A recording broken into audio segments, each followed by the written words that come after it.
नमस्कार, स्वागत है आपका हमारे चैनल शंकरा शिवयुग पर। मित्रों, महाशिवरात्रि का दिन भगवान शिव के आशीर्वाद को प्राप्त करने का दिन है। इस दिन व्रत रखते हैं और शिव परिवार की पूजा करते हैं। पूजा के दौरान महाशिवरात्रि व्रत कथा को सुनना अति फलदायी होता है। एक बार माता पार्वती ने भगवान शिव शंकर से पूछा कि आपकी कृपा पाने के लिए कौन सा सबसे सरल व्रत और पूजा है। तब भगवान भोलेनाथ ने माता पार्वती को शिवरात्रि व्रत की महिमा, व्रत और पूजा विधि बताई।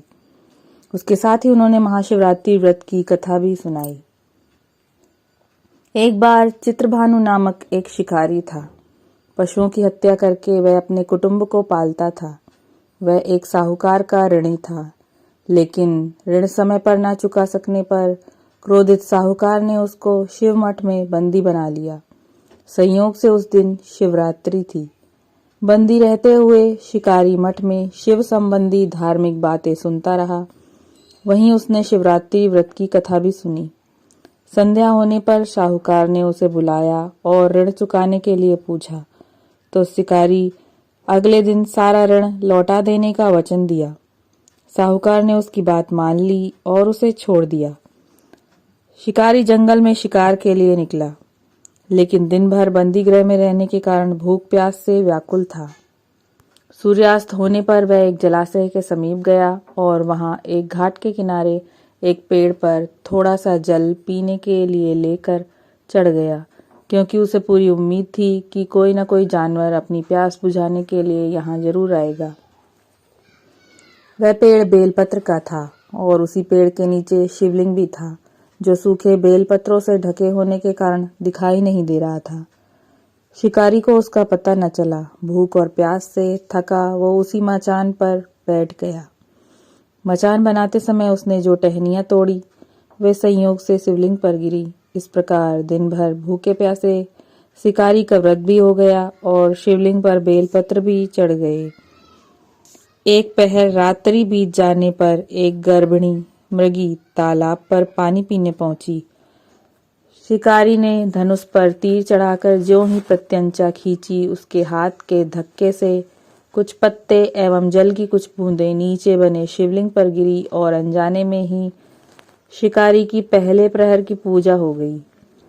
मृगी बोली, मैं गर्भिणी हूँ, शीघ्र ही प्रसव करूंगी। तुम एक साथ दो जीवों की हत्या करोगे, जो ठीक नहीं है। मैं बच्चे को जन्म देकर शीघ्र ही तुम्हारे समक्ष प्रस्तुत हो जाऊंगी, तब मार लेना। शिकारी ने प्रत्यंचा ढीली कर दी और मृगी जंगली झाड़ियों में लुप्त हो गई। कुछ ही देर बाद एक और मृगी उधर से निकली। शिकारी की प्रसन्नता का ठिकाना न रहा। समीप आने पर उसने धनुष पर बाण चढ़ाया। कुछ बेलपत्र नीचे शिवलिंग पर जा गिरे और अनायास ही शिकारी की दूसरे प्रहर की पूजा भी हो गई।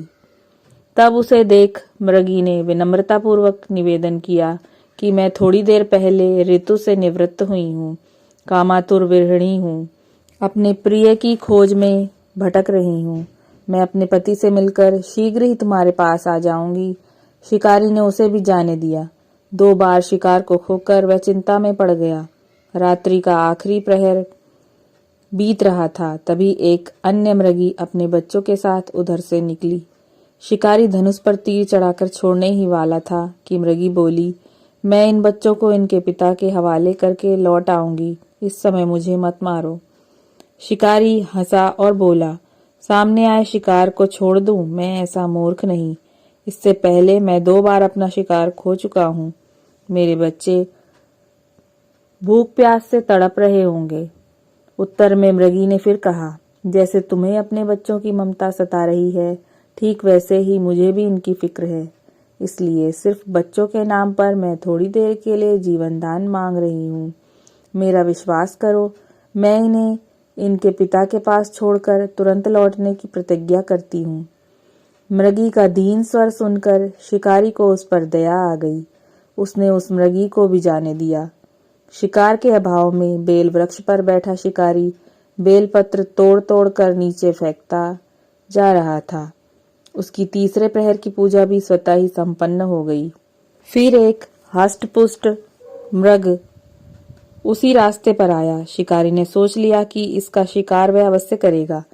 शिकारी की तनी प्रत्यंचा देखकर मृग विनीत स्वर में बोला, भाई, यदि तुमने मुझसे पूर्व आने वाली 3 मृगियों तथा छोटे छोटे बच्चों को मार डाला है तो मुझे भी मारने में विलंब न करो, ताकि मुझे उनके वियोग में एक क्षण भी दुख न सहना पड़े। मैं उन मृगियों का पति हूँ। यदि तुमने उन्हें जीवन दान दिया है तो मुझे भी कुछ क्षण का जीवन देने की कृपा करो। मैं उनसे मिलकर तुम्हारे समक्ष उपस्थित हो जाऊंगा। मृग की बात सुनकर शिकारी ने सारी कथा मृग को सुना दी। तब मृग ने कहा, मेरी तीनों पत्नियां जिस प्रकार प्रतिज्ञाबद्ध होकर गई हैं, वे मेरी मृत्यु से अपने धर्म का पालन नहीं कर पाएंगी। अतः जैसे तुमने उन्हें विश्वास पात्र मानकर छोड़ा है, वैसे ही मुझे भी जाने दो। मैं उन सबके साथ तुम्हारे सामने शीघ्र ही उपस्थित होता हूँ। उपवास, रात्रि जागरण तथा शिवलिंग पर बेलपत्र चढ़ने से शिकारी का हिंसक हृदय निर्मल हो गया था। उसमें भगवत शक्ति का वास हो गया था। उसके हाथ से धनुष तथा बाण छूट गया और उसने मृग को जाने दिया। थोड़ी ही देर बाद वह मृग सपरिवार शिकारी के समक्ष उपस्थित हो गया ताकि वह उनका शिकार कर सके। किंतु जंगली पशुओं की ऐसी सत्यता, सात्विकता एवं सामूहिक प्रेम भावना देखकर शिकारी को बड़ी ग्लानि हुई। उसके नेत्रों से आंसुओं की झड़ी लग गई। उस मृग परिवार को न मारकर शिकारी ने अपने कठोर हृदय को जीव हिंसा से हटा सदा के लिए कोमल एवं दयालु बना लिया। देवलोक से समस्त देव समाज भी इस घटना को देख रहे थे। उसके ऐसा करने पर भगवान शंकर ने प्रसन्न होकर तत्काल उसे अपने दिव्य स्वरूप का दर्शन करवाया तथा उसे सुख समृद्धि का वरदान देकर गुह नाम प्रदान किया। यही वह गुह था जिसके साथ भगवान श्री राम ने मित्रता की थी। इस प्रकार महाशिवरात्रि पूजन पौराणिक व्रत कथा समाप्त हुई। ओम नमः पार्वते पते हर हर महादेव शंभु।